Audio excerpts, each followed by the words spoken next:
तो protein targeting and translocation में हम बात कर रहे हैं ह्यूमंस में एटीएस राइबोसोम होता है जो कि साइटोसॉल में प्रेजेंट होते हैं। ठीक है, न्यूक्लियस से हमारा एमआरएनए बनता है एंड देन राइबोसोम न्यूक्लियस के बाहर साइटोसॉल में एमआरएनए को ऐसे कवर करके यहाँ पे ट्रांसलेशन कराता है। अब जिस प्रोटीन के पास सॉर्टिंग सिग्नल होगा in the form of signal path form by juxtaposition of amino acid from region that are physically separated before the protein fold. ठीक है, इन द फॉर्म ऑफ जिसके पास सिग्नल पाथ के फॉर्म में होगा सॉर्टिंग सिग्नल या फिर सिग्नल सीक्वेंस होता है, सिग्नल पेप्टाइड जिसमें अमाइनो एसिड सीक्वेंस होते हैं 15 to 16 रेसिड्यू लॉन्ग एंड वो टर्मिनल भी हो सकते हैं, इंटरनल भी हो सकते हैं, N terminal, C terminal, cleavable, non cleavable. Sorting signal जिसके भी पास होगा वो आर में जाते हैं एंड जिनके पास सॉर्टिंग सिग्नल नहीं होता है वो कहाँ रहते हैं, वो साइटोसॉल में रहते हैं। ठीक है, they remain in the cytosol. अब हम बात कर रहे थे कि जो प्रोटीन ट्रांसलोकेशन होता है ना from cytosol to specific organelle और जो ऑर्गेनल टू साइटोसॉल होता है, तीन वेज होते हैं। एक तो होता है gated transport, transmembrane transport and vesicular transport. Gated transport तो होता है जैसे न्यूक्लियर पोर हो गया, साइटोसॉल से अगर न्यूक्लियस में जा रहे हैं तो वो गेटेड ट्रांसपोर्ट माना जाता है क्योंकि न्यूक्लियर पोर कॉम्प्लेक्स वो एक सेलेक्टिव गेट की तरह काम करता है that can actively transport specific macromolecule. अगर ट्रांस मेम्ब्रेन ट्रांसपोर्ट देखना है तो मेम्ब्रेन बाउंड प्रोटीन ट्रांसलोकेटर जो होते हैं, जैसे कि अगर साइटोसॉल से किसी ऑर्गेनल में जाना है, जैसे साइटोसॉल टू अगर ईआर ल्यूमेन जाना है, ईआर के ल्यूमेन में जाना है या फिर माइटोकॉन्ड्रिया में जाना है, डायरेक्टली ट्रांसपोर्ट हो जाता है। इनको स्पेसिफिक ऑर्गेनल में अगर चले जाते हैं तो इसको हम बोलते हैं that is transmembrane transport.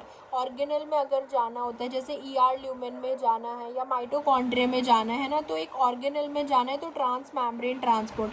Vesicular transport होता है जिसमें वेसिकल निकलती है, जैसे एंडोप्लाज्मिक रेटिकुलम से गोल्जी में अगर जाएगा तो वो वेसिकल के फॉर्म में जाता है जिसको हम बोलते हैं vesicular transport and in vesicles को ही हम कार्गो भी बोलते हैं। तो इस तरीके के ट्रांसपोर्ट जो है हमें देखने को मिलते हैं। जैसे एंडोप्लाज्मिक रेटिकुलम में हमने यही देखा कि कुछ राइबोसोम होते हैं, ये ईआर ल्यूमेन हो गया है ना, ये रफ एंडोप्लाज्मिक रेटिकुलम होता है एंड एसईआर होता है, वो डिपेंड करता है। एक इंटरकनेक्टेड सिस्टम बनाते हैं and largest single membrane bound intracellular compartment होता है, close and flattened membrane bound structure and closed compartment is called ER lumen and RER और SER depending on whether ribosome are associated with their cytoplasmic surface. Smooth endoplasmic reticulum lack bound ribosome and if ribosomes are bound they are rough endoplasmic reticulum, so they both form an interconnected membrane system. When cells are disrupted by homogenization, so ER homogenization, so endoplasmic reticulum छोटे छोटे fragment में टूट जाता है and recede into some vesicles जिसको हम microsome बोलते हैं, which can be rough microsome and smooth microsome हो सकता है। So endoplasmic जो है it recedes into which can be rough microsome and क्या हो सकता है, स्मूथ माइक्रोसोम हो सकता है। तो ER जो होता है नेटवर्क ऑफ सिस्टर्नी, एक सैक लाइक स्ट्रक्चर बनाता है endoplasmic reticulum. In the lumen of ER 5 principal modification protein का अकर होता है, प्रोटीन मॉडिफिकेशन होता है जब तक वो फाइनल डेस्टिनेशन पे नहीं पहुंच जाते। यहाँ पे एनलिंक्ड ग्लाइकोसाइलेशन होता है, addition and processing of carbohydrate, disulphide bond बनते हैं, उनकी प्रॉपर फोल्डिंग होती है, स्पेसिफिक प्रोटियोलाइटिक क्लीवेज होता है and assembly into multimeric protein में उनका वो असेंबल्ड हो जाते हैं, proper folding, specific proteolytic cleavage and जो एससीआर होता है smooth endoplasmic reticulum, it act as the site of lipid biosynthesis, detoxification, calcium regulation. ठीक है, ये हम देख चुके हैं। प्रोटीन सॉर्टिंग वगैरह सब किस में होती है, आर में होती है। एंड ये भी हम देख चुके हैं कि कैसे SRP protein 7SL RNA ribonucleoprotein 11S RNP बनाता है, ribonucleoprotein 7SL RNA and 6 protein मिलके एंड ये पूरे एसआरपी सिग्नल होता है। ठीक है, इससे बाइंड कर जाता है, ये अल्फा जीटीपी होता है। यहाँ पे एसआरपी जो है वो इससे बाइंड करता है एंड जीटीपी हाइड्रोलाइज हो जाता है इसका। सो ये एसआरपी होता है एंड ये एसआरपी का जीटीपी एंड ये अल्फा जीटीपी होता है। ये पूरा ऐसे बाउंड होता है एंड ये जो चैनल होता है ना ये फिर ओपन हो जाता है signal cleave by signal peptide. ठीक है, ये पूरा हम यहाँ तक पढ़ चुके हैं। एंड ये जो एसआरपी सिग्नल होता है ना इसके अंदर नॉन पोलर अमाइनो एसिड देखने को मिलते हैं एसआरपी सिग्नल पे। Large hydrophobic lined by amino acid methionine. So ये इन्हीं को रिकॉग्नाइज करता है एसआरपी सिग्नल जो होता है। ठीक है, तो ये हमने देख लिया एसआरपी सिग्नल। यस, एंड इसमें जो होता है ना ये जो एंट्री होती है इसमें एसआरपी जीटीपी एंड फिर ये जो एसआरपी जीटीपी बच जाते हैं क्योंकि इसका जो जीटीपी होता है वो हाइड्रोलाइज हो जाता है एसआरपी का जीटीपी। जैसे कि हाइड्रोलाइज होगा ये जीटीपी बचेगा एंड जीएफ वापस से इसको जीटीपी में कन्वर्ट कर देगा एसआरपी जीटीपी में। एंड यहाँ पे ये स्टॉप कोडॉन आ जाते हैं, राइबोसोम यूनिट भी डिसोसिएट हो जाती है, प्रोटीन अंदर आ जाता है, सिग्नल इसका क्लीव हो जाता है। एंट्री ड्रिवन बाय एक सेक्स63 होता है दैट इज़ ईआर मेम्ब्रेन पे एंड ये एंट्री कराते हैं BIP which is soluble ATPase होता है, bind to the hydrophobic patches से बाइंड करता है इसके प्रोटीन के हाइड्रोफोबिक पैचेस से। ट्रांसलोकॉन को हम नाम देते हैं सेक्स61, alpha beta gamma sub unit होती है इसके पास सेक्स61 पे। एंड जीटीपी जो होता है ना एसआरपी एंड एसआरपी रिसेप्टर दोनों का जीटीपी हाइड्रोलाइज होता है, एसआरपी का भी होता है as well as SRP receptor का भी हाइड्रोलाइज होता है, तब गेट खुलता है। So GTP of SRP and SRP receptor दोनों हाइड्रोलाइज होते हैं तब जो है वो गेट खुलता है। ठीक है, इसमें बस इतना ही है। इसके बाद हम आ जाते हैं कि जैसे अब ये प्रोटीन जो है ना ये अंदर आ गया है। ठीक है, अब जैसे ये प्रोटीन हमारा अंदर आ गया इसके बाद जो होता है ना इस प्रोटीन के ऊपर तीन चीज़ें अनलिंक्ड ग्लाइकोसाइलेशन होता है अभी इस प्रोटीन का। इसके ऊपर जो होता है ना क्या क्या चीज़ें अटैच होती हैं पहले वो देख लेते हैं। ठीक है, इस प्रोटीन के ऊपर जो ये प्रोटीन अंदर आया दूसरा स्टेप होता है अनलिंक्ड ग्लाइकोसाइलेशन क्योंकि अब प्रोटीन आर में आ चुका है। सो ये अनलिंक्ड ग्लाइकोसाइलेशन में टोटल 14 मोनोसेक्राइड्स ऐड होते हैं एंड एक पूरा ओलिगोसेक्राइड बना लेते हैं। 9 मैनोज ऐड होते हैं, 3 glucose and 2 N acetyl glucosamine add होते हैं, एन एसिटाइल गैलेक्टोसामाइन ऐड होते हैं, 9 मैनोज एंड 3 ग्लूकोज ऐड होते हैं। सो रफ एंडोप्लाज्मिक मेम्ब्रेन में ये होता है। तो ये जो प्रोटीन हमारा आया है ना इसके ऊपर एक सीक्वेंस होती है aspartate X then serine and threonine. X कोई भी अमाइनो एसिड हो सकता है। सो ये जो एस्पार्टेट का ये कार्बोक्सिल ग्रुप होता है ना इस पे ये एडिशन होती है कार्बोहाइड्रेट की, इसकी एडिशन होती है। ठीक है, बाय ओलिगोसेक्राइल ट्रांसफरेज। ठीक है, ये जो पूरा है ये ऐड किया जाता है 14 मोनोसेक्राइड का होता है, 9 mannose 3 glucose and 2 N acetyl glucosamine एक पूरा ओलिगोसेक्राइड बना लेते हैं। दूसरा होता है ये अनलिंक्ड ग्लाइकोसाइलेशन। ठीक है, और ये कहाँ पे हो रहा है अंदर हो रहा है आर के ल्यूमेन में हो रहा है क्योंकि अब प्रोटीन हमारे ल्यूमेन में आ गई है। ठीक है, अब हम यहाँ पे देखते हैं जो हमारा ये आर का ल्यूमेन मेम्ब्रेन होती है ना आर की उसके मेम्ब्रेन पे ये होता है डॉलिकॉल फॉस्फेट। ये एक लॉन्ग चेन होती है 75 to 95 कार्बन एटम की बनी हुई होती है। ये एक लिपिड होता है दैट इज़ डॉलिकॉल फॉस्फेट यहाँ पे प्रेजेंट होता है। सो ये जो डॉलिकॉल फॉस्फेट होता है ना डॉलिकॉल फॉस्फेट यहाँ पे होगा। उसके बाद यहाँ पे यूडीपी आता है एक एन एसिटाइल ग्लूकोसामाइन के साथ, यूडीपी एन एसिटाइल ग्लूकोसामाइन के साथ आता है एंड वो यूएमपी में कन्वर्ट हो जाता है एंड यहाँ पे हमारा एन एसिटाइल ग्लूकोसामाइन और फॉस्फेट ऐड हो जाता है इस डॉलिकॉल फॉस्फेट के साथ। फिर वापस से यूडीपी एन एसिटाइल ग्लूकोसामाइन को लेके आएगा लेकिन इस बार वो यूडीपी में कन्वर्ट होता है एंड हमारा एक और एन एसिटाइल ग्लूकोसामाइन अटैच्ड हो जाएगा।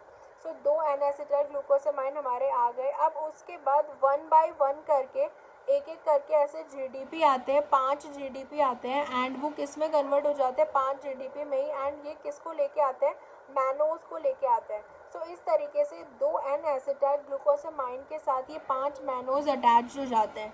उसके बाद फ्लिपेज क्या करता है जो ये लिपिड की बाई लेयर होती है इसकी जो बाहर वाली ये लीफलेट होती है इस लीफलेट में से इसको फ्लिप कर देता है इनर लीफलेट में। तो ये जो इनर लीफलेट में फ्लिप हो जाते हैं हमारे पास 2 N acetyl glucosamine and 5 mannose. इसके बाद हमारे पास 4 मैनोज और आते हैं, वो भी कौन लाता है जीडीपी ही लाता है। जीडीपी ही 4 मैनोज और लेके आएगा। फिर वो ऐसे डॉलीकॉल फॉस्फेट पे आते हैं 4 मैनोज एंड इस तरीके से वो फ्लिप कर दिए जाते हैं एंड पूरा हमारा ये अंदर की साइड इस तरीके से फ्लिप कर दिए जाते हैं 4 मैनोज एंड पूरा हमारा ये अंदर side 9 mannose and 2 N acetyl glucosamine का पूरा जो है ये बन जाता है 9 mannose and N acetyl glucosamine. ठीक है, इसके बाद जो है हमारे पास 3 ग्लूकोज आते हैं। अब देखो 9 मैनोज हो गए, 2 एन एसिटाइल ग्लूकोसामाइन, बचे 3 ग्लूकोज जो यूडीपी लेके आता है ग्लूकोज एंड देन वो सेम डॉलीकॉल फॉस्फेट पे अटैच्ड होंगे UDP glucose and then finally 1 by 1 करके अंदर की साइड वो हमारे पास 3 ग्लूकोज अटैच हो जाएंगे, 2 N acetyl glucosamine, then 5 mannose हुए, देन 4 मैनोज आए, अंदर साइड फ्लिप हो गया, देन अंदर की साइड ही ग्लूकोज आए। ठीक है, फ्लिपेज ने उनको अंदर की साइड कर दिया इनर लीफलेट में एंड ये पूरा हमारा एक 14 मोनोसेक्राइड ऑलिगोसेक्राइड बन जाता है। सो यूडीपी ग्लूकोज लेके आते हैं, जीडीपी मैनोज लेके आते हैं एंड ये जो लाते हैं दैट इज़ यूडीपी लाते हैं कौन, एन एसिटाइल ग्लूकोसामाइन और यूडीपी ही ग्लूकोज ला रहे हैं। तो ये पूरा हमारा 14 मोनोसेक्राइड ऑलिगोसेक्राइड बन जाता है जिसके अंदर 14 मॉलिक्यूल हो गए, 2 एन एसिटाइल ग्लूकोसामाइन हो गए, 9 मैनोज हो गए एंड 3 ग्लूकोज हो गए। ठीक है, ये इतना आया समझ में कि इस तरीके से ये अनलिंक्ड ग्लाइकोसाइलेशन होती है। तो इस तरीके का हमारा स्ट्रक्चर बन जाता है dolichol PP oligosaccharide, dolichol PP and then 2 galactosamine N galactosyl N acetyl galactosamine ये बन जाते हैं। इनके बीच में बीटा 1,4 होती है, देन मैनोज के साथ भी बीटा 1,4 ही है। मैनोज में 1 2 3 4 5 1 2 3 4 5 6। ठीक है, ये 1 2 3 4 5 मैनोज यहाँ पे होते हैं, देन 1 2 3 ये मैनोज यहाँ पे। तो मैनोज में आपस में अल्फ़ा 1,6 भी है, अल्फ़ा 1,3 भी है, अल्फ़ा 1,2 भी है, तीनों टाइप की है। ग्लूकोज में भी अल्फ़ा 1,3 अल्फ़ा 1,2 इस तरीके की लिंकेज देखने को मिलती है। इनमें बीटा 1,4 होती है गैलनैक और गैलनैक में। ठीक है, तो ये इस तरीके का पूरा हमारा ये ऑलिगोसेक्राइड बन गया है। अब इसको हमें अपने प्रोटीन पे ट्रांसफ़र करना है जो प्रोटीन अंदर आया है एंड उसकी जो सीक्वेंस थी वो हमने देखी थी aspartate, X, serine and threonine. और जो एस्पार्टेट का जो कार्बोक्सिल ग्रुप होता है वहाँ पे ये पूरा वो होता है। ठीक है, ये पूरा ट्रांसफ़र करना होता है। अब ये ऑलिगोसेक्राइड हो गया, साइटोसॉलिक फेज़ में बन गया। हाँ, पहला शुगर लिंक्ड होता है डॉलीकॉल से by pyrophosphate bridge.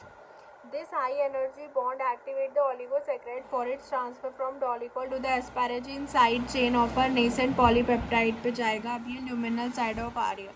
So this entire 3 galactose that is 3 glucose 9 mannose and 2 and acetyl glucosamine oligosaccharide is transferred from dolicol से asparagine residue पे जाएगा nascent। और ये कौन ट्रांसफ़र करता है, ऑलिगोसेक्राइल ट्रांसफरेज एंजाइम होता है। ये सीक्वेंस देखते हैं प्रोटीन पे, एक्स कोई भी अमाइनो एसिड होता है एंड यहाँ पे एस्पारेजीन जो यहाँ पे ये एस्पार्टेट नहीं है, सॉरी ये एस्पारेजीन है, मैं तब से एस्पार्टेट बोले जा रही थी। एस्पारेजीन रेसिड्यू जो होता है इन दिस सीक्वेंस वो सबस्ट्रेट इसको दे दिया जाता है, ये ऐसे सबस्ट्रेट की तरह काम करता है। ठीक है, यहाँ पे ट्रांसफ़र हो जाता है। अब ये ऐसे ही होता है, देखो यहाँ पे है ये हमारा पूरा फॉस्फेट बन गया है, पूरा ऑलिगोसेक्राइड हो गया है। देन यहाँ पे ये एस्पेरेजिन ट्रांसफ़र हो जाता है ऑलिगोसेक्राइड का इस नेसेंट पेप्टाइड जो हमारे पास है एस्पेरेजीन पे पूरा ट्रांसफ़र हो गया ये। अब ये हमारा ER ल्यूमेन में है। अब ये जो होता है ना इफ़ नॉट फोल्डेड, अब इसमें से जो है ना 3 ग्लूकोज और 1 मैनोज रिमूव कर दिए जाते हैं, इसके अंदर से 3 ग्लूकोज एंड 1 मैनोज रिमूव कर दिए जाएंगे एंड ये बचेगा हमारा प्रॉपरली फोल्डेड। अगर ये इफ़ नॉट फोल्डेड, अगर ये प्रॉपरली फोल्ड नहीं होता है साइटोसॉल में चला जाएगा एंड यूबिक्विटिनाइज्ड हो जाएगा। 1 glucose, second 2 glucose and third 1 mannose ये रिमूव कर दिए जाते हैं इसमें से, प्रॉपरली फोल्डेड हो जाता है तो उसके अंदर 3 ग्लूकोज और 1 मैनोज नहीं होंगे और अगर फोल्ड नहीं होता है तो वो साइटोसॉल में ले जाके उसको हम यूबिक्विटिनाइज कर देते हैं। फंक्शन अगर हम देखें of glycosylation, so the oligosaccharide attach to the glycoproteins are various function. Some protein require unlinked oligosaccharide in order to fold properly, ताकि अच्छे से फोल्ड हो पाए। स्टेबिलिटी हो जाती है, प्रोटीएजेस रेजिस्टेंस मिल जाता है, certain glycoprotein clearance cell addition में भी रोल प्ले करता है, ऑल्सो सर्व एज एंटीजन।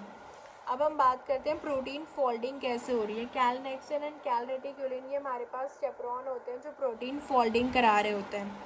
अगर इनकरेक्ट होती है, ये क्या करते हैं, ये प्रिवेंट करते हैं प्री मैच्योर और इनकरेक्ट फोल्डिंग अगर हो रही होती है for segment of newly made protein की। अगर प्री मैच्योर और इनकरेक्ट फोल्डिंग हो रही होती है तो ये कैल्शियम बाइंडिंग लैक्टिन होते हैं एंड कार्बोहाइड्रेट बाइंडिंग प्रोटीन्स होते हैं। Newly made protein folding of a segment of a newly made protein, so these two lectin ये रिकॉग्नाइज करते हैं एन लिंक्ड ऑलिगोसैकेराइड को जिसके पास सिंगल टर्मिनल ग्लूकोज है। तो ये उसको रिकॉग्नाइज करते हैं जिसके पास सिंगल टर्मिनल ग्लूकोज प्रेजेंट होती है। ठीक है, सो जैसे यहाँ पे ये कैलरेटिक्यूलिन ल्यूमेन में होता है एंड कैलनेक्सिन जो होता है ये ER मेम्ब्रेन पे होता है। सो दीज आर द चेपरॉन्स जो प्रीमेच्योर प्रिवेंट करते हैं प्रीमेच्योर फोल्डिंग ना हो या इनकरेक्ट फोल्डिंग ना हो सेगमेंट की जो न्यूली हमारा प्रोटीन बना है। सो ये रिकॉग्नाइज करते हैं जो एनलिंक्ड ऑलिगोसैकेराइड है हमारा, उस पर अगर एक नेसेंट टर्मिनल ग्लूकोज है, सिंगल टर्मिनल ग्लूकोज है, उसको रिकॉग्नाइज कर लेते हैं। तो ये कैसे रिकॉग्नाइज करते हैं, देखो जैसे ये हमारा अनफोल्डेड है, ठीक है, ये मैनोज है एंड 3 ग्लूकोज है इसके पास। तो इससे क्या होगा ना, 2 ग्लूकोज रिमूव कर दिए जाएंगे अगर ये अनफोल्डेड है। 2 ग्लूकोज रिमूव करने के बाद जो कैलनेक्सिन होता है, जो मेम्ब्रेन बाउंड होता है, कैलनेक्सिन के पास जाता है ये प्रोटीन जिसमें एक टर्मिनल ग्लूकोज होता है। सो फिर ग्लूकोसाइडेज आता है। ग्लूकोसाइडेज क्या करता है, इससे जो है ये कैलनेक्सिन ने इसको रिकॉग्नाइज कर लिया, देन ग्लूकोसाइडेज ने इससे ये ग्लूकोज हटा दिया। इसके बाद इसकी वापस से फोल्डिंग होती है। ग्लूकोसिल ट्रांसफरेज जो होता है इसकी वापस से फोल्डिंग कराता है। ये अभी इनकम्प्लीटली फोल्डेड है, देन इस पर अगर ये फिर भी फोल्डेड नहीं हुआ फिर इस पर एक ग्लूकोज ऐड किया जाएगा, कैलनेक्सिन उसको रिकॉग्नाइज करेगा। इसी तरीके से चलता है, ठीक है। तो ये नॉर्मल फोल्ड हो जाता है इस तरीके से। अगर नहीं होता है तो ग्लूकोसिल ट्रांसफरेज इसको लेके जाएगा। इनमें इनका नाम जो ग्लूकोसाइडेज होता है ये ग्लूकोज का रिमूवल करता है। ग्लूकोसाइडेज ग्लूकोज का रिमूवल करता है एंड ग्लूकोसिल ट्रांसफरेज क्या करता है, ये एक ग्लूकोज को ऐड कर देता है to the incompletely folded protein में। So glucosyl transferase it add single glucose to incompletely folded protein and glucosidase जो होता है ये ग्लूकोज को रिमूव कर देता है।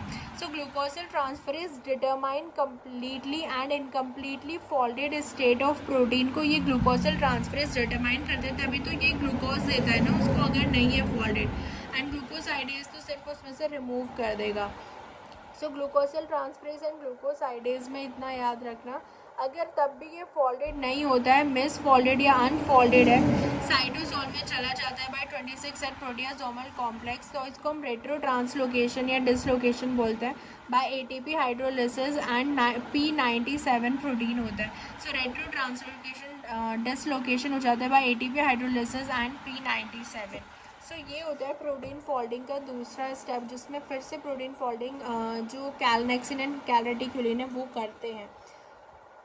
सो डिस्पाइट चेपरॉन्स, जैसे हमने देखा calnexin and calreticulin folding trigger कर रहे हैं, है ना, glucosidase and galactosyl transferase. So despite protein जो है वो तभी प्रॉपर फोल्डिंग नहीं अटेन कर पाते, वो एक्यूमुलेट हो जाते हैं, RER ल्यूमेन में इकट्ठे हो जाते हैं, मिस फोल्डेड कंडीशन आ जाती है, तब जो है UPR unfolded protein response develop होता है। इसमें क्या होता है, ये हमारे पास IRE1 होता है, ये मेम्ब्रेन में प्रेजेंट होते हैं प्रोटीन्स, ठीक है। इनके साथ ये BIP एक चेपरॉन है, ये लगा हुआ रहता है। सो इनके पास एक्सोन्यूक्लियस एक्टिविटी होती है। जब बहुत ज़्यादा अनफोल्डेड प्रोटीन हो जाते हैं तो ये बिग चेपरॉन यहाँ से हट के यहाँ आ जाते हैं एंड ये IRE1 जो होता है ना ये डाइमराइज हो जाता है। जैसे कि IRE डाइमराइज होता है तो यहाँ पे एक हमारे पास हैक mRNA स्प्लाइस्ड फॉर्म में होता है, एक्सॉन 1 एंड एक्सॉन 2 होता है, हैक mRNA होता है, इसकी स्प्लाइसिंग होती है। तो ये एक्सॉन 1 एंड एक्सॉन 2 कंबाइन हो जाते हैं, इनका ट्रांसलेशन होता है, ट्रांसक्रिप्शन फैक्टर की तरह काम करता है इनका जो प्रोटीन है, एंड वो जाएगा हमारे न्यूक्लियस में जीन पे जाएगा as a transcription factor, and वो किसका चैपरॉन का एक्सप्रेशन बढ़ा देता है RER में। सो ये अनफोल्डेड प्रोटीन रिस्पॉन्स भी देखने को मिलता है, ठीक है, इन केस ऑफ अगर चैपरॉन से बात नहीं बनती है तो प्लस इसके अंदर डाइसल्फाइड फॉर्मेशन भी होता है। थर्ड स्टेप हम देखते हैं कि पहला हो गया कि फोल्डिंग हो गई, फोल्डिंग ट्रिगर होती है calnexin, cal reticulator, folded protein response and disulphide bond formation भी होता है। अगर हम ल्यूमेन की बात करें तो ऑक्सीडाइजिंग एनवायरनमेंट होता है ल्यूमेन में, एंड इसीलिए RER का जो ल्यूमेन होता है यूकैरियोट्स में, प्रोकैरियोट का जो पेरीप्लाज्मिक स्पेस होता है, क्योंकि वहाँ पे भी ऑक्सीडाइजिंग एनवायरनमेंट होता है। डाइसल्फाइड बॉन्ड कंटेनिंग प्रोटीन जो होते हैं, जिनके पास डाइसल्फाइड बॉन्ड होता है, वो हमको एक्सोप्लाज्मिक साइड, ल्यूमिनल साइड या सेक्रेटरी प्रोटीन में ही मिलते हैं। साइटोसॉल में नहीं होंगे क्योंकि साइटोसॉल का एनवायरनमेंट रिड्यूसिंग होता है, ठीक है। क्योंकि डाइसल्फाइड बॉन्ड अगर फॉर्म हो रहे हैं तो हमें उसमें एडिशन ऑफ हाइड्रोजन करानी है, ठीक है। जो डाइसल्फाइड बॉन्ड फॉर्म होते हैं SS के बीच में, हाँ, तो उसमें हमें रिमूवल ऑफ हाइड्रोजन कराना होता है, और removal of hydrogen oxidising environment में ही हो सकता है। तो ये हमारे पास जो है सिस्टीन होता है यहाँ पे, ठीक है। तो ये SH और SH होता है जो सिस्टीन का ग्रुप होता है। उसके बाद ये आता है यहाँ पे PDI which is protein disulphide isomerase. ये क्या करता है PDI यहाँ पे, ये कन्वर्ट हो जाता है PDI, ये अपनी ऑक्सीडाइज्ड फॉर्म में है, ये अपने रिड्यूस्ड फॉर्म में आ जाता है यहाँ पे SH और SH। रिड्यूस्ड फॉर्म का मतलब होता है, रिड्यूस्ड माने होता है कि जिसमें वो ऑक्सीडेशन मतलब लॉस ऑफ हाइड्रोजन वो कर सकता है यहाँ से। ऑक्सीडेशन का मतलब होता है कि इसने लॉस ऑफ हाइड्रोजन कर दिया है, एंड यहाँ पे रिड्यूस फ्रॉम यानी कि गेन ऑफ हाइड्रोजन। सो इससे जो H होता है वो PDI ले लेता है, वो अपने रिड्यूस्ड फॉर्म में आ जाता है, एंड जो ये S होता है इनके बीच में ये ऑक्सीडाइज हो जाता है, यानी कि इनके बीच में डाइसल्फाइड बॉन्ड हो जाते हैं, एंड PDI को वापस इस फॉर्म में कन्वर्ट करता है ERO1। सो ये PDI होता है जो डाइसल्फाइड बॉन्ड का फॉर्मेशन कराता है, यानी कि इनको ऑक्सीडाइज्ड करा देता है, डाइसल्फाइड बॉन्ड जो है वो फॉर्म हो जाते हैं, ठीक है, और डाइसल्फाइड बॉन्ड फॉर्म हो जाते हैं। And this is the quality, ये क्वालिटी कंट्रोल मैकेनिज़्म ये हम देख चुके हैं। बाहर जो फोल्ड नहीं होता वो साइटोसॉल में चला जाता है, retro translocation dislocation P97E3 ubiquitin ligase से डिग्रेड हो जाता है वो, ठीक है। And despite chaperone and UPRB देख लिया हमने कैसे जो है ये बिप चैपरॉन इसमें आता है, ये डायमराइज होता है। सो जो ये अनफोल्डेड प्रोटीन रेस्पॉन्स है ये कैसे ट्रिगर होता है ये हमने देख लिया। अब हम देखेंगे कि प्रोटीन जो है अब RER में उसकी सारी चीज़ हो गई है। देखो RER में प्रोटीन गया, उसके ऊपर सबसे पहले जो है क्लीवेज हुआ उसका, है ना।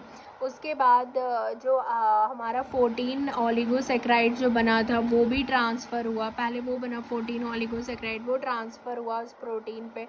उसके बाद उसको फोल्ड किया गया, चैपरॉन्स ने फोल्ड किया, कैलनेक्सिन, कैल रेटिकुलिन, अनफोल्डेड प्रोटीन रेस्पॉन्स भी हो जाता है, डाइसल्फाइड बॉन्ड फॉर्मेशन हुआ। अब वो जो प्रोटीन बन गए हैं ना ER में, अब उन प्रोटीन को हमें गोल्जी कॉम्प्लेक्स तक लेके जाना है, एंड अब हम देखते हैं उन प्रोटीन की जर्नी कैसी होती है गोल्जी कॉम्प्लेक्स उसमें ER में बनने के बाद, RER में प्रोटीन बनने के बाद। एंड ये वही प्रोटीन है जिनके पास SRP सिग्नल होता है, SRP सिग्नल नहीं होगा तो वो साइटोसॉल में होंगे, ठीक है। अब हम उसका पाथवे देखने वाले हैं।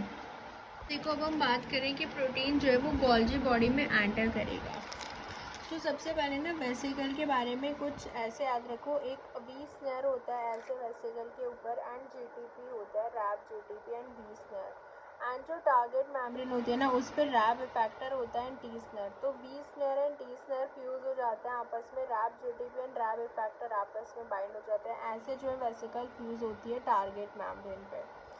एंड जो कॉप सेकेंड वेसिकल फॉर्मेशन है वो जो TR होता है, एंडोप्लाज्मिक रेटिकुलम का लास्ट वाला पार्ट जो होता है टेम्परेरी, वहाँ से फ्यूज़ आउट होती है, एंड वो सिस गोल्जी नेटवर्क के साथ मिल जाती है, वहाँ से बड आउट होती है, सिस गोल्जी नेटवर्क के साथ फ्यूज़ हो जाएगी। देखो ये पूरी हम RER देख रहे हैं, रफ एंडोप्लाज्मिक रेटिकुलम से, ये अब ये ऐसे वेसिकल निकल रही है, मतलब बड आउट हो रही है वेसिकल। अब ये जो यहाँ से वेसिकल बाहर निकल रही है ना, यहाँ पे देखो एक सेक 12, यहाँ पे ये जो प्रोटीन होता है ना ये सेक 12 होता है, और यहाँ पे ये एक SAR1 GDP होता है जो कि इनएक्टिव फॉर्म में प्रेजेंट होता है। ये जो SAR1 GDP है जो कि अभी इनएक्टिव फॉर्म में होता है, ये जो GEF Sec 12 होता है ना, GF क्या करता है, इसको कन्वर्ट कर देता है सार्वन GDP को GDP में, ये एक्टिव हो जाता है। ये अभी तक उदास था सार्वन GDP, ये अब हैप्पी हो जाता है, GDP में एक्टिव हो गया, एक्टिव फॉर्म में। अब एंडोप्लाज्मिक रेटिकुलम की कुछ लोकलाइज्ड प्रोटीन होती है जो वहीं पे प्रेजेंट होती है। एक KKXX प्रोटीन होती है जिसका C टर्मिनल जो है इस साइड होता है एंड N टर्मिनल बाहर ही होता है। तो ये KKX ये मेम्ब्रेन पे प्रेजेंट होती है, KKX एंड KDEL जो सीक्वेंस वाली प्रोटीन होती है ये ल्यूमेन में होती है। सो ये एंडोप्लाज्मिक की स्पेसिफिक प्रोटीन है KDEL, ठीक है, जो ल्यूमेन में होती है, एंड KKXX जो मेम्ब्रेन पे प्रेजेंट होती है। अब ये यहाँ से वेसिकल बाहर निकल रही है तो इस पर सार्वन GTP होता है एक्टिव फॉर्म।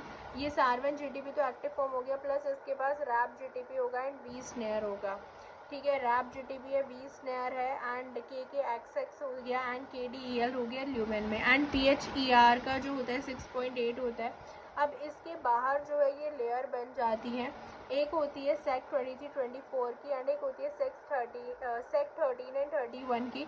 ये एक हेट्रोटेट्रामर होता है। इस तरीके से जो Sec 23 होती है इसके पास GTPase एक्टिविटी होती है जो कि साइटोसोल में एक्टिवेट हो जाता है।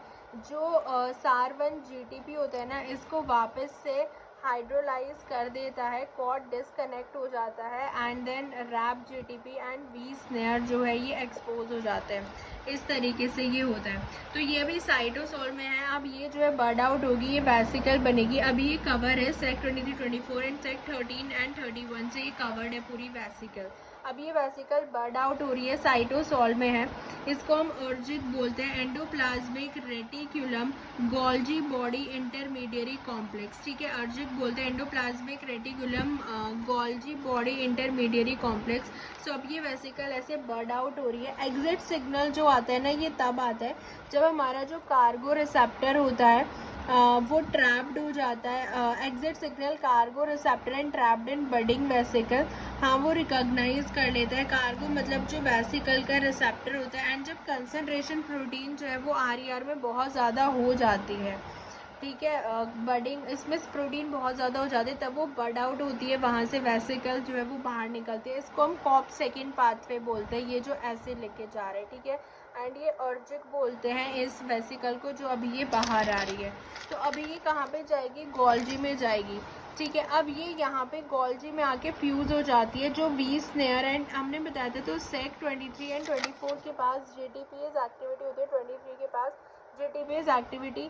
जो GTPase एक्टिविटी की बात करी थी ना, इसके पास होती है। तो ये Sec 23 क्या करता है ना, ये सार1 GTP को वापस से GTP में कन्वर्ट कर देता है, जिसकी वजह से ये जो वेसिकल है ये सारी मतलब ख़त्म हो जाती है, कॉर्ड पूरा डिसकनेक्ट हो जाता है इसकी कॉर्डिंग, एंड ये वी स्नेयर एंड जो वी स्नेयर और रैप GTP है ये एक्सपोज हो जाता है, एंड फिर ये जाके गोल्जी में फ्यूज़ करेगा। अब गोल्जी में जो है ये फ्यूज़ होगी है वी स्नेयर टी स्नेयर से, रैप GTP रैप इफेक्टर से ऑन CGN जो सिस गोल्जी वेसिकल है वहाँ से फ्यूज़ हो गई है, ठीक है। अब मान लो कि अगर KDEL सीक्वेंस मतलब KDEL अगर यहाँ पे आ गई गोल्जी में, KDEL अगर गोल्जी में आ गई तो KDEL है तो एंडोप्लाज्मिक रेटिकुलम की ना, इसको वापस तो एंडोप्लाज्मिक रेटिकुलम में ही जाना है। तो यहाँ से फिर से वेसिकल निकलती है गोल्जी में, और गोल्जी का pH 6.4 है, एंड हमने देखा था ER का 6.8 होता है, इसका थोड़ा कम pH होता है। तो यहाँ से वापस से ये KDEL के रिसेप्टर होते हैं जिनसे ये KDEL सीक्वेंस जो है बाइंड हो जाती है, एंड यहाँ से फिर से वेसिकल निकलती है। जहाँ से भी वेसिकल बर्ड आउट होगी वहाँ पे V snare and rab GTP होगा, एंड ये KDEL के रिसेप्टर जिससे KDEL बाउंड होती है, एंड फिर ये वापस से ER पे जाती है, ये वेसिकल बर्ड आउट होके। अब जो गोल्जी से वापस ER पे जाती है, ठीक है, गोल्जी से वापस ER पे जा रही है, ER से गोल्जी पे COP second pathway, and Golgi से जब ER पे जाएगी इसको हम रेट्रोग्रेड पाथवे बोलते हैं, कॉप 1 पाथवे, ठीक है। इसके अंदर भी ये दो कॉटिंग हुई रहती है, बाहर वाली होती है Sec 21-26 की एंड रेड 2 एंड 3 अंदर वाली, एंड जो बाहर वाली होती है वो होती है Sec 27 एंड Sec 27-28 इन सब की अकॉर्डिंग हुई रहती है। कॉप 1 रेट्रोग्रेड पाथवे बोलते हैं इसको, ठीक है। तो COP 1 which is a retrograde pathway, तो यहाँ पे क्या होता है ना, ये एक ARF होता है which is a ADP ribosylation factor. ठीक है, जो ARF होता है राइबोसाइलेशन फैक्टर इसमें इन्वॉल्व होता है एंड कॉप1 रेट्रोग्रेड पाथवे होता है। ये ADP राइबोसाइलेशन फैक्टर ये काम करता है एज अ GTPase और स्मॉल GEF की तरह काम करता है ये GTPase। हाँ, तो ये भी इसकी कोटिंग को फ्यूज़ कर देता है एंड देन ये यहाँ पे फ्यूज़ कोटिंग को डिस्कनेक्ट कर देता है एंड फिर ये यहाँ पे फ्यूज़ हो जाती है यहाँ पे। एंड जो इसके COP1 पाथवे में रेट्रोग्रेड पाथवे जो होता है इसमें वापस से ये इसमें अंदर चला जाता है। जो भी यहाँ के प्रोटीन थे RER के वापस RER में चले जाते हैं COP1 पाथवे से एंड रिसेप्टर जो है वो रिसाइकल हो जाता है यहाँ पे वापस से गोल्जी पे। जो रिसेप्टर होता है वो रिसाइकल हो जाता है गोल्जी से। KDEL के रिसेप्टर दोनों पे प्रेजेंट होते हैं, गोल्जी पे भी होते हैं ER पे भी होते हैं, बस गोल्जी में pH की वजह से वहाँ पे बाइंडिंग हो जाती है KDEL की उनके रिसेप्टर के साथ।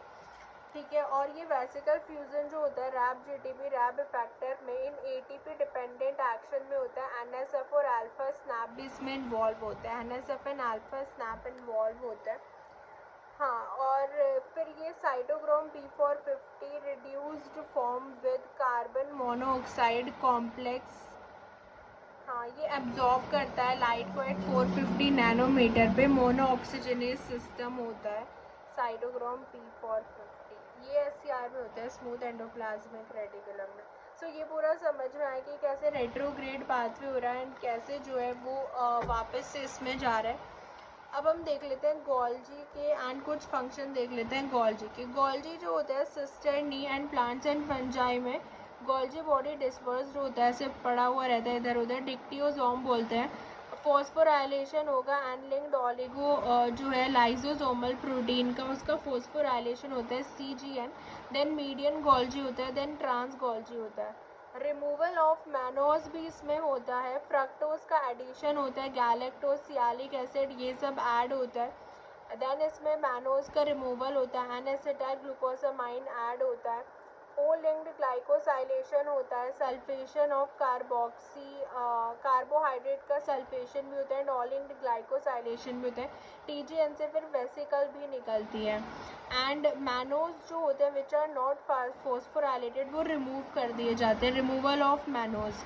यहाँ पे फॉस्फोराइलेशन भी होता है, एनलिंक्ड ऑलिगोसैकेराइड जो होता है उसका फॉस्फोराइलेशन होता है CGN में, क्योंकि लाइजोसोम का सिग्नल बनता है ना इसके अंदर।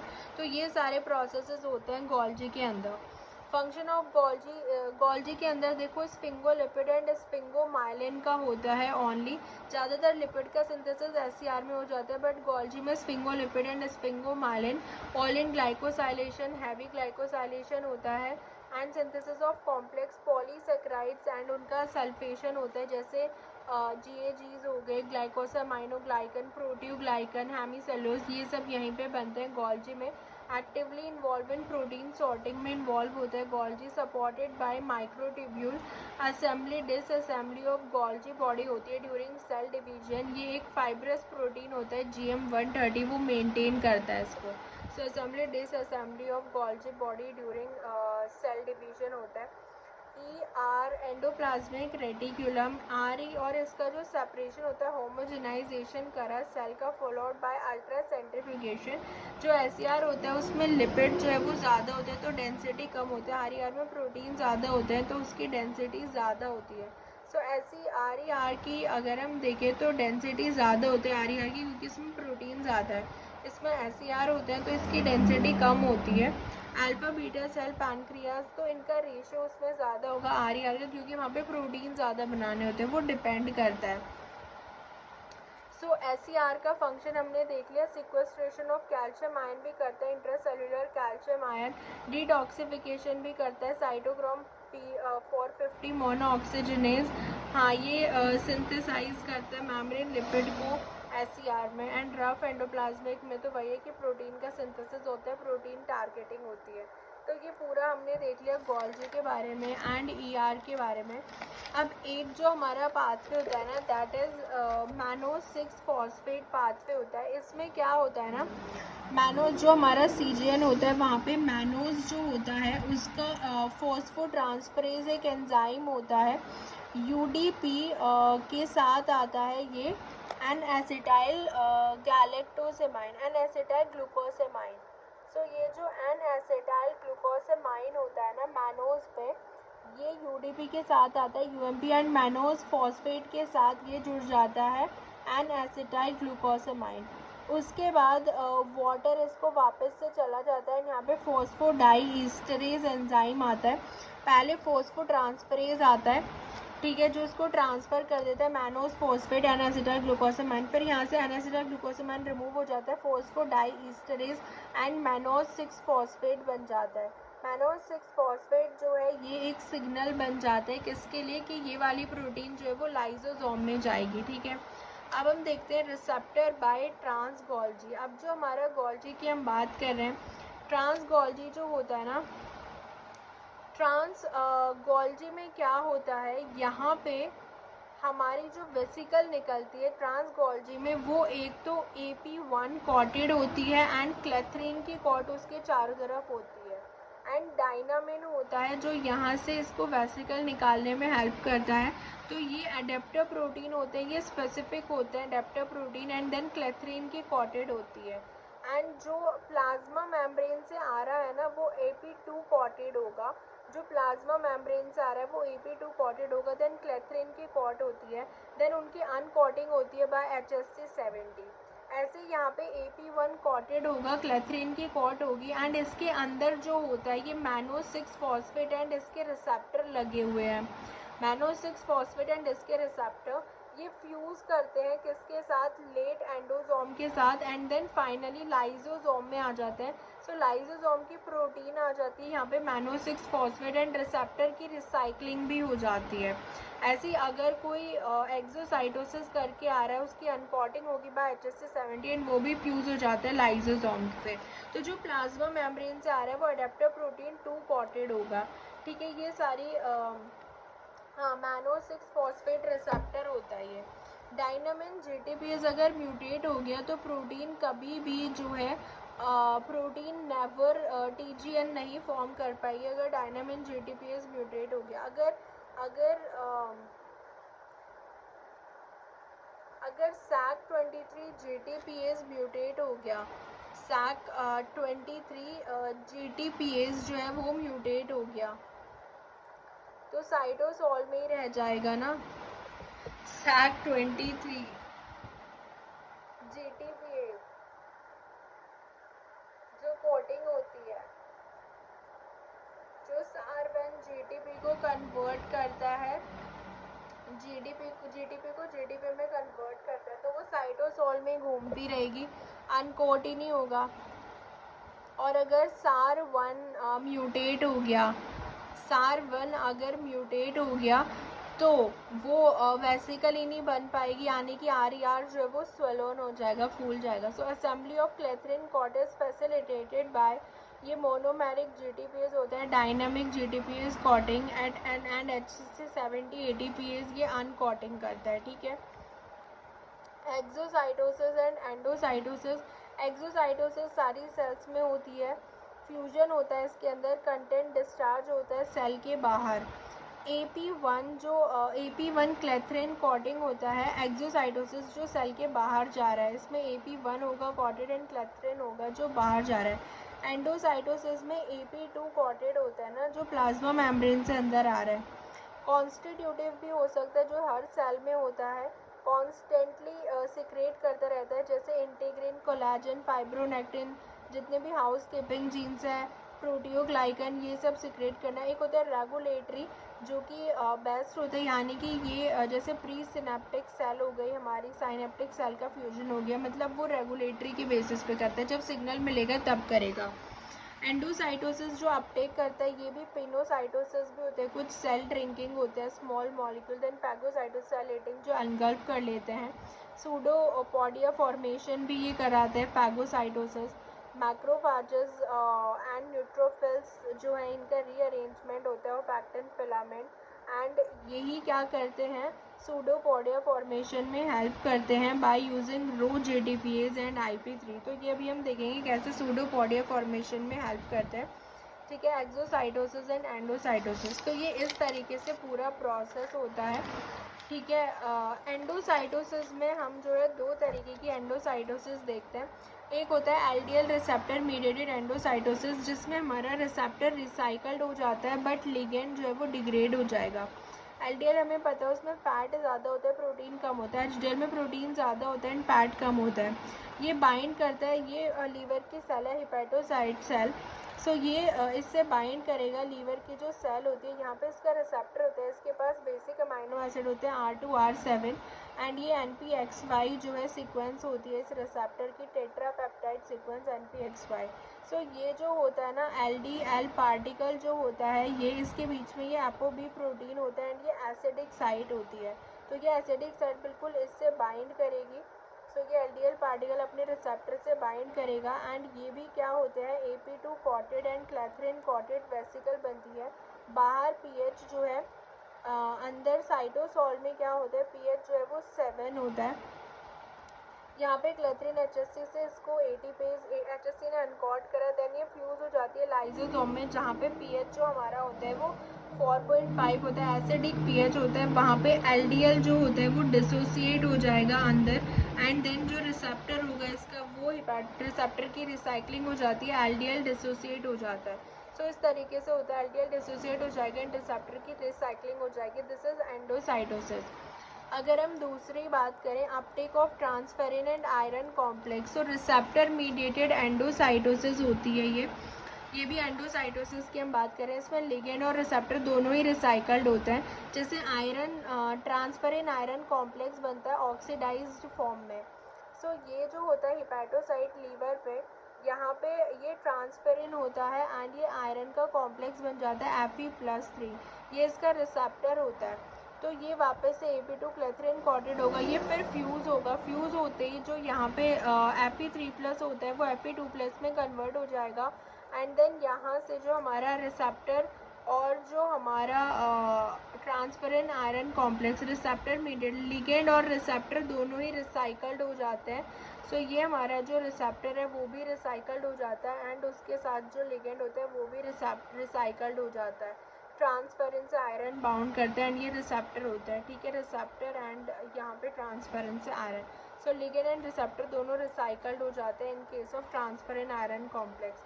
हाइपर कोलेस्ट्रीमिया, अगर एलडीएल का ये रिसेप्टर म्यूटेट कर जाए तो होमोजाइगस अगर म्यूटेटेड हो जाए तो जल्दी मर जाएगा। एलडीएल जो है वो ब्लड में ज़्यादा हो जाएगा एंड जिससे हार्ट अटैक के चांसेस ज़्यादा हो सकते हैं। एलडीएल अगर ब्लड में ज़्यादा हो जाएगा, जिसको हम बैड कोलेस्ट्रॉल भी बोलते हैं। तो ये एक एंडोसाइटोसिस के बारे में था। ठीक है, अब हम देखते हैं लाइजोसोम के बारे में थोड़ा सा। लाइजोसोम जो होता है इसका एसिड होता है, मतलब एसिडिक पीएच होता है अंदर ल्यूमेन में 4.5 to 5.5।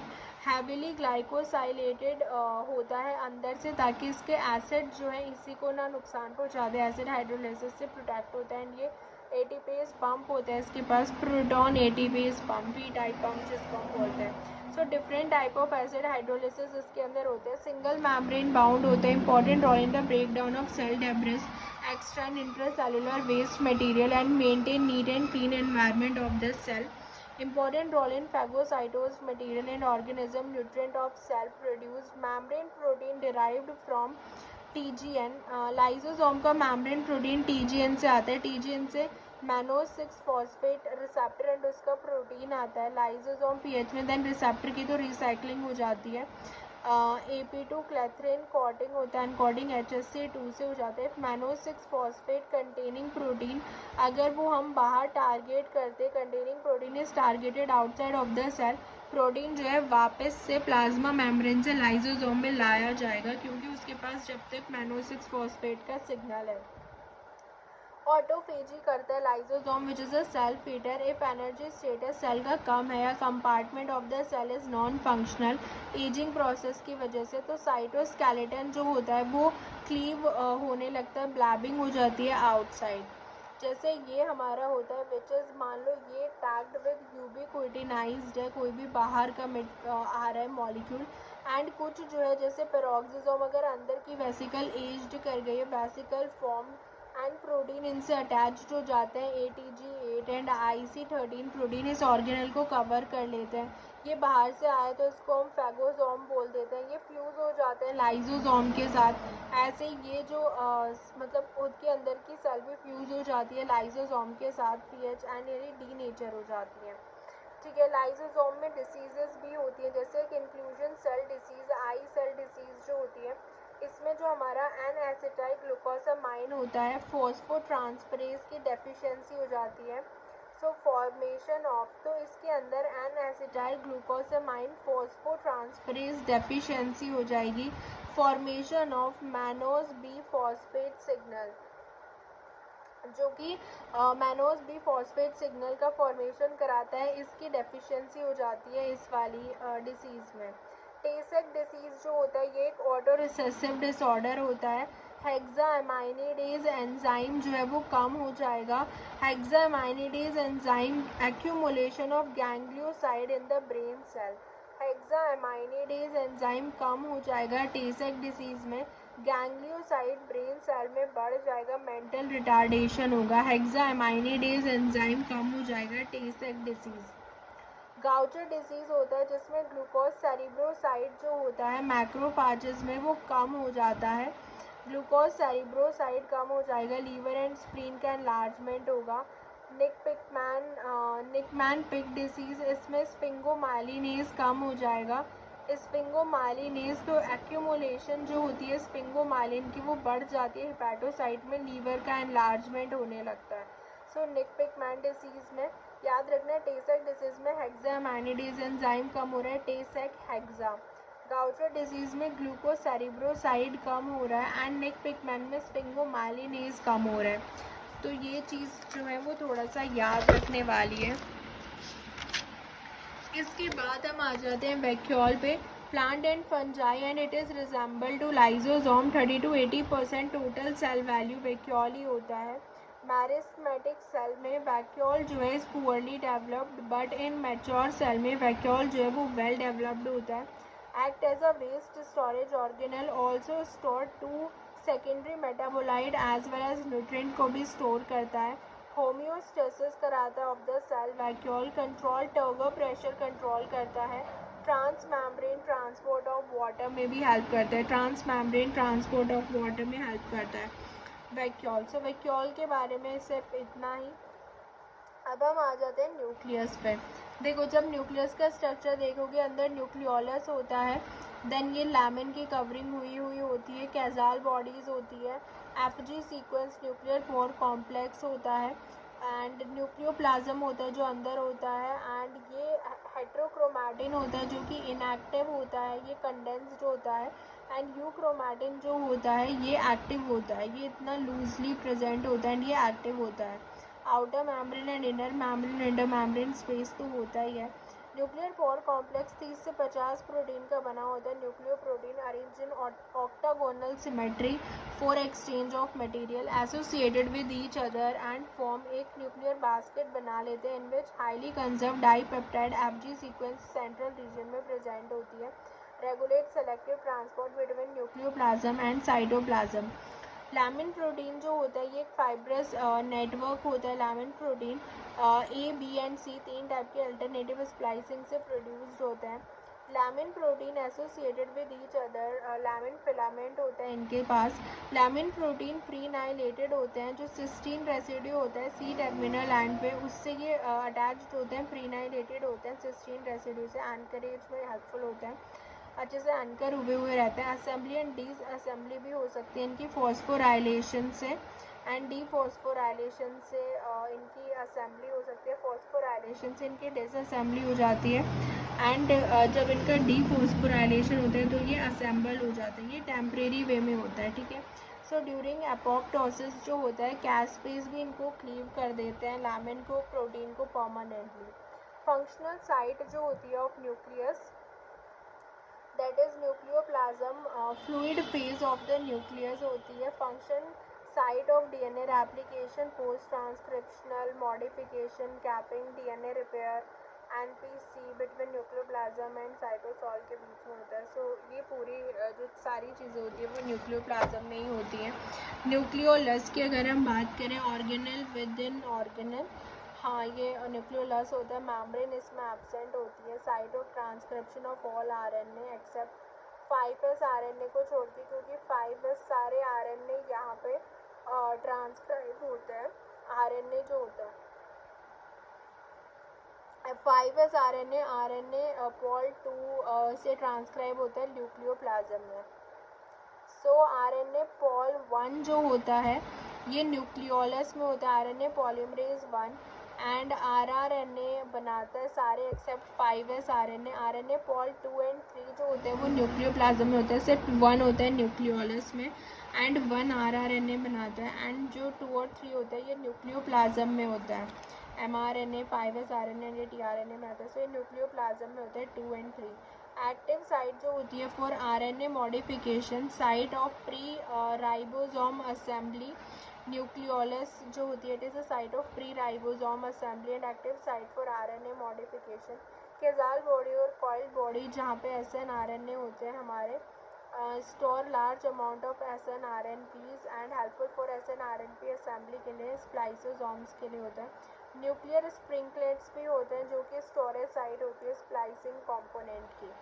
प्रोटीन ट्रांसपोर्टर क्या होते हैं न्यूक्लियस में, एनपीसी अलाउ करता है पैसिव डिफ्यूजन, आयन वगैरह स्मॉल मेटाबोलाइट स्मॉल प्रोटीन कर सकता है इजली पास, लेकिन लार्ज प्रोटीन के लिए दो चीज़ें हैं जो हेल्प करती है। एक होता है रैन जीटीपी जो होती है एक्टिव फॉर्म होती है, देन जी गैप इसको इनएक्टिव फॉर्म में कन्वर्ट कर देता है। कैरियोफेरिन जो होता है ये भी इन एंड आउट जाता है। कैरियोफेरिन जो होता है ये दो टाइप के होते हैं, that is exportin and importin. So interact with FG protein and allow bi directional transport, यही कराते हैं एक्सपोर्टिन एंड इम्पोर्टिन ही कराते हैं। सो जो हाँ जैसे हिस्टोन जो होता है वो हमारा जो हिस्टोन्स होते हैं वो तो न्यूक्लियस में होता है ना,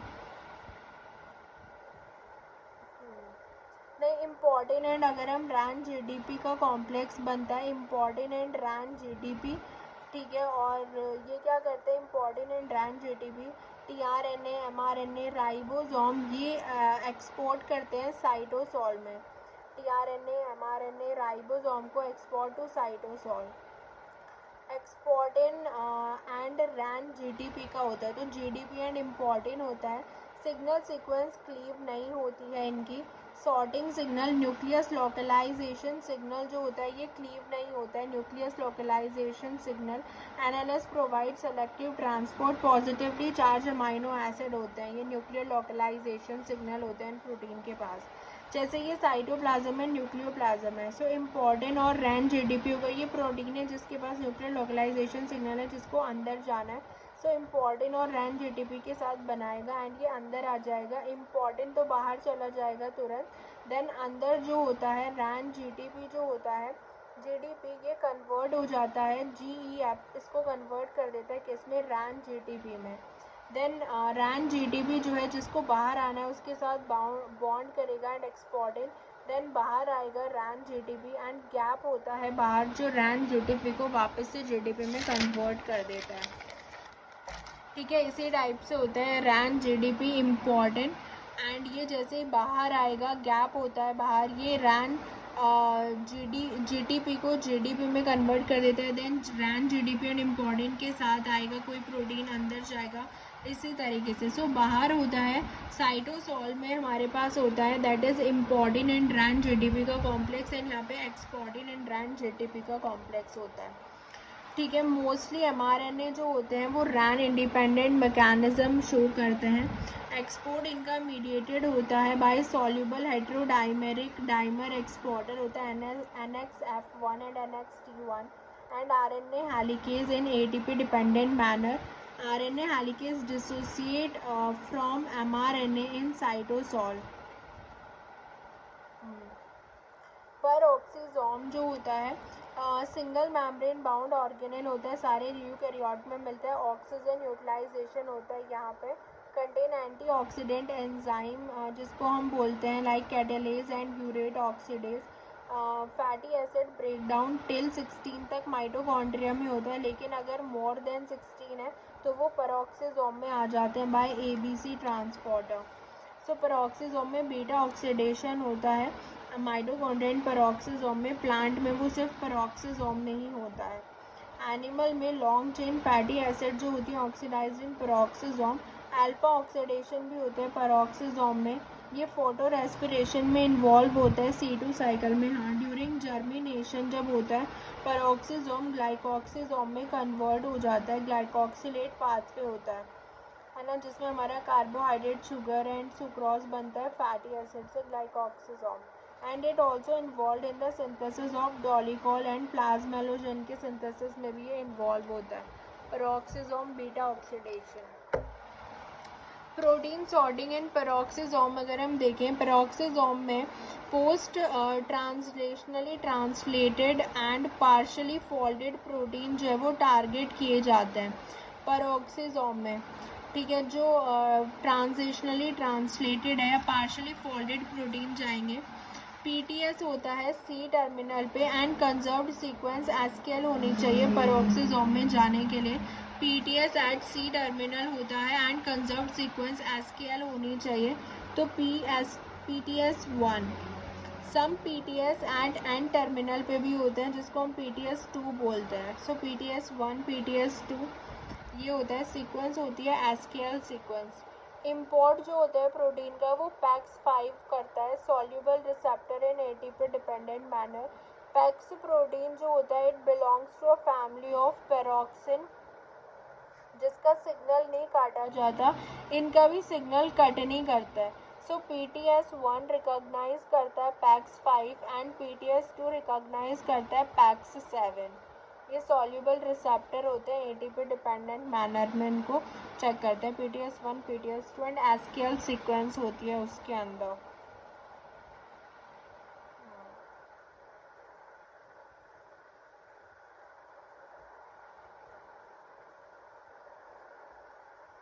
ट्रांसलोकॉन होते हैं ऑन द मेम्ब्रेन।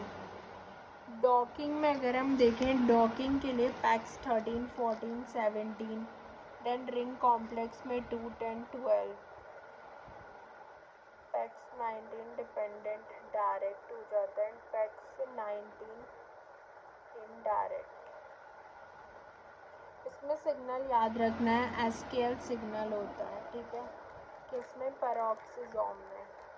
लाइसोसोम में तो मैनोज 6 फॉस्फेट होता है।